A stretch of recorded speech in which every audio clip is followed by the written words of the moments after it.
Inside the Rock of Gibraltar lies a labyrinth of tunnels, chambers and caves.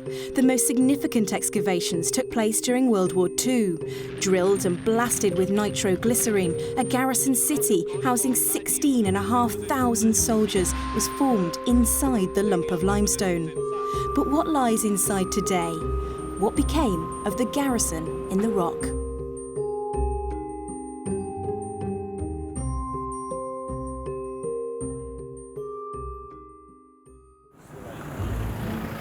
Partway up the rock, we find haze level, where soldier mannequins loom over gaggles of tourists as they learn of the rock's past. 495 steps below their feet, the old Navy transmitter room is currently being transformed into a giant wine cellar for the rich. Apparently, conditions inside the rock are perfect for storing wine. But a little deeper in, there's another, more essential liquid that's been kept inside this gigantic lump of limestone for over 100 years. Be careful, the door swings shut. Almost all Gibraltar's water is stashed deep in the rock. There are 13 reservoirs here, storing 73 million litres in total. When it rains, water seeps through the rock, so the tunnel walls need painting frequently with waterproof paint. Remember, originally this was done by hand with a brush, and as you can imagine, that would take ages to do. We now obviously employ paint guns and the likes. Chris is taking us to Reservoir 8, which we're able to enter as it's only part full. 3, 2, 1.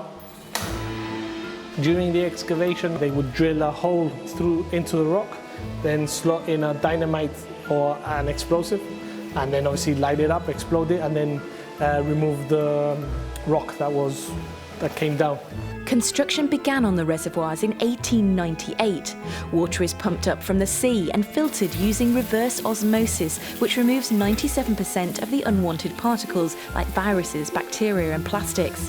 While stored in the rock, it's relatively safe from contamination, so unlike most water supplies, requires very little chlorine to make it safe to drink. We haven't got any other natural resources, so we haven't got rivers and we haven't got lakes to store water. So I think it is a bit down to survival, and it's been here for about 100 years, and I think that's worked, and I think it will continue working. During World War II, a 3-storey barracks was constructed inside one of these huge reservoirs to house the Black Watch, a plan which was not entirely successful. They only lasted a couple of weeks, and that's just down to the fact that it is such a humid place that all the equipment was beginning to be moldy, and obviously there is also evidence that it started to affect their health. So they were moved out as quickly as possible to another location. If I were to switch all the lights off and I let your imagination run wild, then yeah, it can get a bit spooky.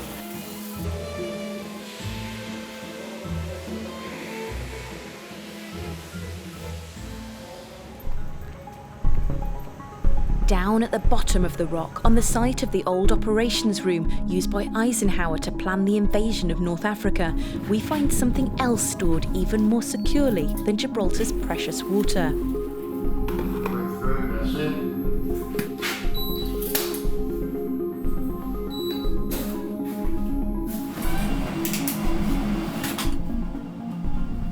So we're inside the Rock of Gibraltar, literally, in an old command center from the Second World War, which has now become a data center. This is where a lot of the gaming industry, your betting companies, your online gambling and your casinos actually host their infrastructure. We provide the space and the actual customer installs the gear. You just shopping list, I want X amount of CPUs, X amount of storage, X amount of memory, and that's what we give them, and they basically power the infrastructure using our cloud. Most of the servers in this Warrenus underground data depot are the financial back end of casinos and betting websites for money being gambled anywhere in the world. It's got its pros, it's got its cons. The pros being security, you won't find many places around the world as secure as hosting data, hosting your infrastructure inside a rock or a mountain. The cons are the engineering and the infrastructure behind it. Everything you see in here has to come in through a tunnel, and then obviously the environmental, the humidity. You have to keep everything cool, you have to keep everything dry. All these machines produce a lot of hot air, and we have to get it out of here. All the hot air that's produced here goes up into vents, gets pushed to another location on the site where we have a massive 5-6 fans pushing it up into another tunnel, which then leads out of the rock. So it's a bit of a labyrinth. Continent 8 have tried to retain the historic importance of their site.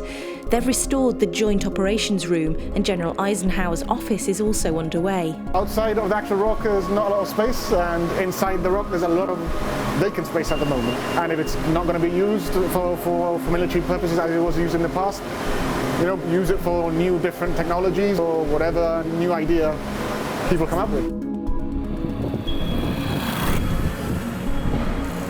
Space inside this enormous mass of limestone can be leased by anyone if they have an idea that fits inside the rock. In part 3 of What's Inside the Rock, press down, hit down. We meet Alfie, the last man to fire the gun on top of the rock back in 1972. Listen. And discover parts of the old gun hidden below. Hannah King, Forces News in Gibraltar. If you enjoyed this video, don't forget to like and subscribe to our channel.